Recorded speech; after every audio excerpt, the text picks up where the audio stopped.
Steve, I was wondering, given the talent and experience Steph and Draymond have together, what do you expect they can do to help transition everything both on the court and behind the scenes this year?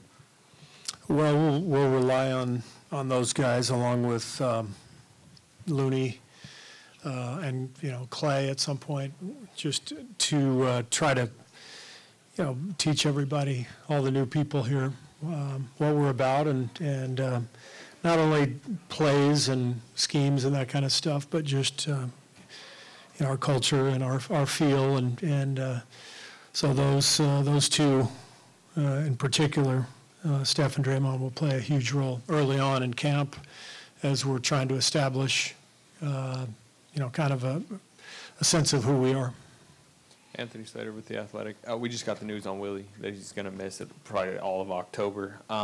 Two things. I mean, does that already basically give Kevon Looney the starting center job? And then how does that complicate your big man rotation?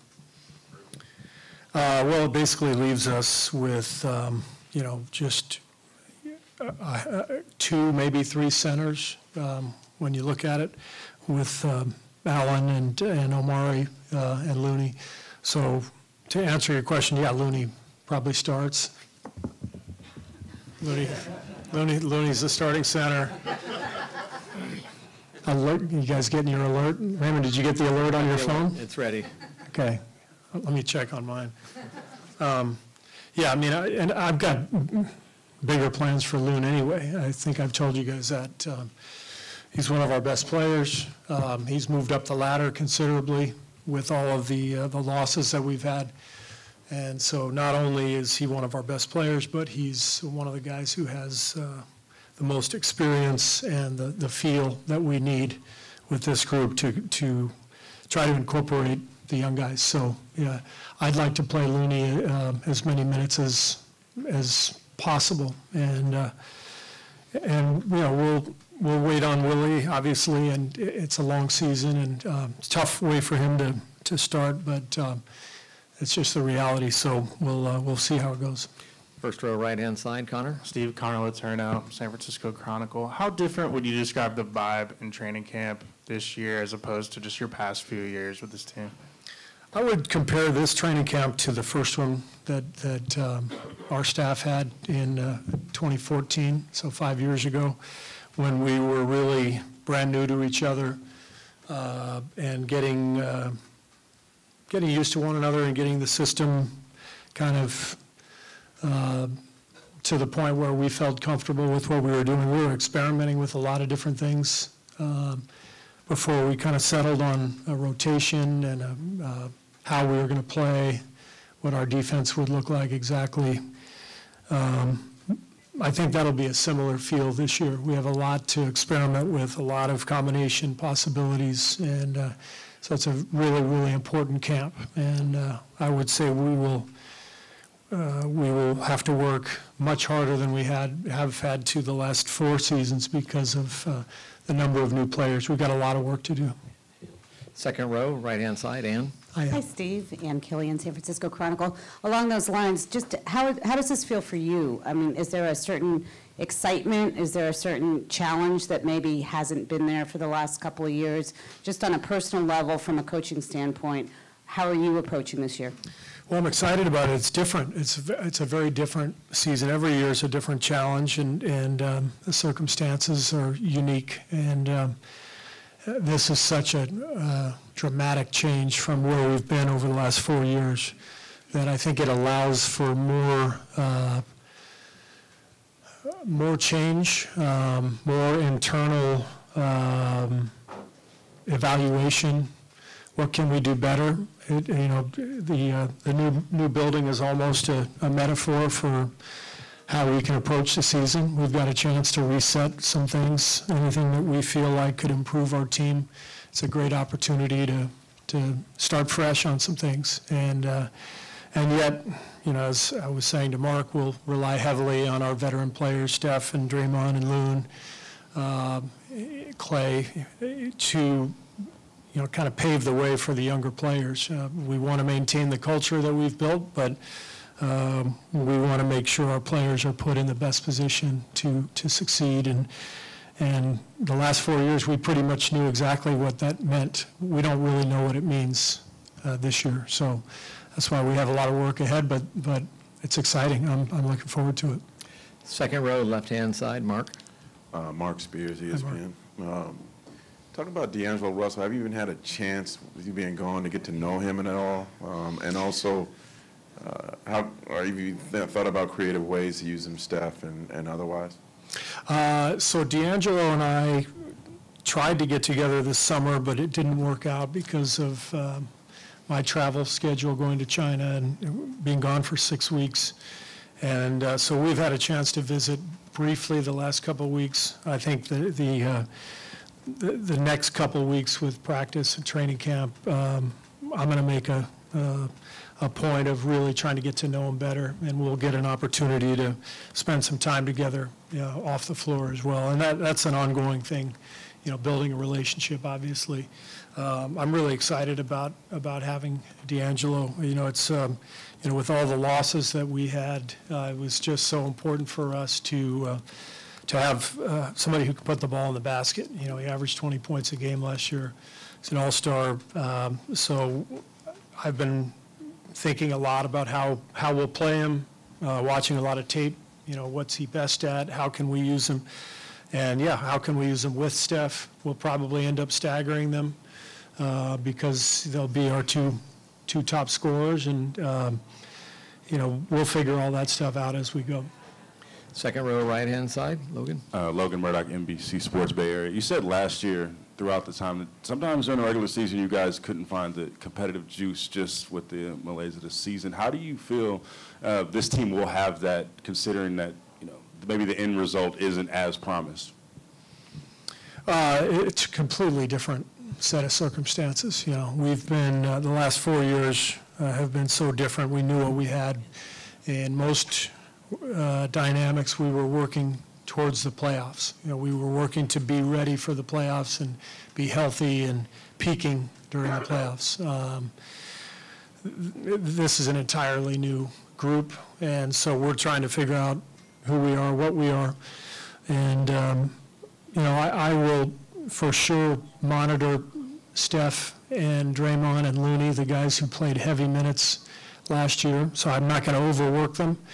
On the other hand, we have a lot of work to do with the group itself, as I've mentioned several times. So there should be plenty of intensity, plenty of motivation. We got jobs on the line. We've got playing time at stake. We've got so much up in the air. There's great opportunity for a lot of players to grab it, and you can only do that by competing. Second row, right-hand side, Ethan. With so many young players on the roster, are there any past experiences you draw off when it comes to coaching young players, or any advice you consulted from other coaches when it comes to coaching younger players? I generally check in with coaches of our players who, coaches in their past who might be able to give me some insight. And that's, I think, the best thing is to watch tape and to check in with maybe a teammate or a coach to see, if you can get any more insight. But you're really kind of starting with a blank canvas, which is the exciting part. And you've got to get to know the person to be able to coach him. So a big part of the early season for me is really getting to know these guys. Third row, left-hand side. Coach. Colin Ward-Henninger, CBS Sports. It was such a whirlwind with free agency, and your team changed so quickly, and then you go into Summer League, then you go into Team USA. I'm just curious how you processed your team's turnover, and when you kind of got a chance to sit back and think about what you were going to do with this new roster. Well, I think we all knew this was inevitable at some point. It just it doesn't make it any easier when you lose guys who you've counted on and become close with, and so so much change in the off season was really even though we knew it was coming at some point, it's still jarring. It's still we've gone to battle with these guys for so many years, and so you just you look back with great memories, and you make sure you don't forget those relationships, but you move forward with a new sense of beginning and possibility, and so it's just an entirely different feel, different vibe, just like it is sitting in this room for the first time for all of us. Everything's new this year, and that comes with a lot of opportunity and a lot of thought and a lot of creativity, and I think we're all excited about all of it. Second row, right-hand side, Tim. Tim Calcom, The Athletics. So much of this team's success has been built on defense in recent years. How different, just given the losses you've had, will you be defensively, and how good are you going to be defensively this season? Well, we have to figure out exactly what we're going to do. Again, I've said this many times, but when I arrived 5 years ago, this team, the defense was already built. It was already a top 5 defense in the league. We tweaked a few things, but mainly kept the same style. And Draymond emerged, and we started doing more switching. And this team, we could just plug and play. This is different. When you look at the number of wing defenders we've lost, between Clay, Andre, Kevin, Sean. It's most of our wing defensive core. So it's just a dramatically different roster. So we have to take that into account. And my guess is we're going to experiment with a lot of different coverages and schemes, and that it will look different. I don't think we can just play the way we've played because we don't have the personnel to do so. So that means we've got to we can't be afraid to try some new things. But how good can we be, we'll see. It's impossible to say before we've had a single practice. Two more for Coach Kerr. First row, left-hand side, Monty. Monty Poole, NBC Sports Bay Area. Steve, for much of your time here, you've had 25 or 30 centers on your team, on your roster. You're not exaggerating. Going into this season, though, it looks like you might not have anything close to that. It's gone the other way. What kind of challenges does that pose, given that on your roster as it stands right now, you don't really have an true NBA center on the roster? Well, I would argue that Willie Cauley-Stein is a... But he's not... You mean going into camp without a healthy Willie? Yeah. Yeah, I think the big difference is that while we may not have had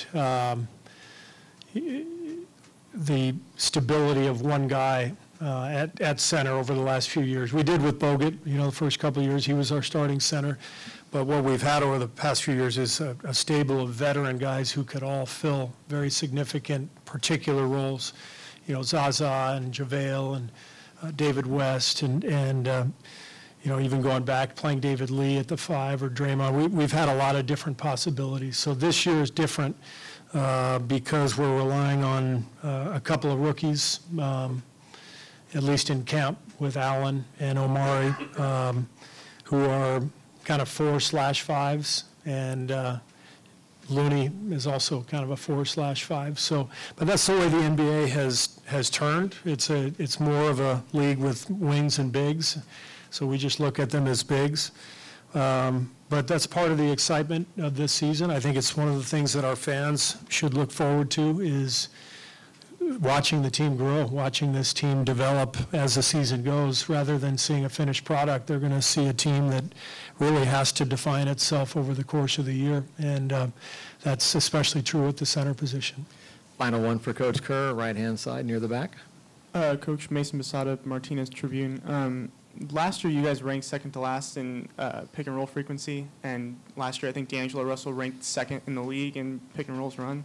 How do you see his offense adjusting to your guys' scheme, and also how do you guys adjust to his style of play?